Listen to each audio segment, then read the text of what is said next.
அப்போ உன்னுடைய சாட்சியை இன்னைக்கு இந்த கடைசி நாட்கள் நல்லா புரிந்து கொள்ளுங்க. உன் சாட்சியை கெடுக்க பிசாசு போராடுறான். வீடாக இருக்கலாம், குடும்பமாக இருக்கலாம், வாழ்க்கையாக இருக்கலாம், திருச்சபையாக இருக்கலாம், ஆவிக்குரிய நிலைமையாக இருக்கலாம். உன்னிடத்துல யார் சகஜமாய் சிரித்து அல்லது உன்னோடு உட்காந்து யார் யூதாஸை போல உணவு சாப்பிட்றாங்களோ அவன் தான் ஆளாக கெடுப்பான். Praise the Lord. நான் சொல்ல எத்தனை பேர் புரியுது? அல்லேலூயா. இப்போ இந்த 10வது மாதம் ஆண்டவர் தெளிவாக சொல்லுவார், உனக்கு விரோதமாய். ஒரு அல்லேலூயா சொல்லுங்களேன்.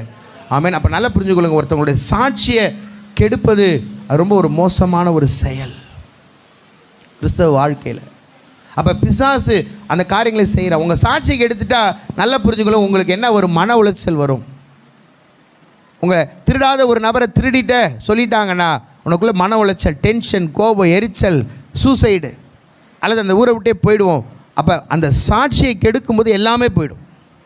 அப்போ இந்த நாட்கள் ஆண்டு சொல்றார், உனக்கு விரோதமாக ஒருவேளை 9 மாதம் எங்களுடைய வாழ்க்கை, எங்கள் குடும்பத்தை, எங்கள் சாட்சியை கெடுக்க பிசாசு போராடுறான். இந்த 10வது மாதத்து இந்த 2வது வாரத்தில் ஆண்டு சொல்கிறாரு, உனக்கு விரோதமான ஆயுதம் அது வாய்க்காதே போகும். அது உன் வீட்டில், உன் குடும்பத்தில், சபையில், உறவுகளில், நண்பர்கள், வேலை ஸ்தலம் எங்கே வேணா இருக்கலாம்.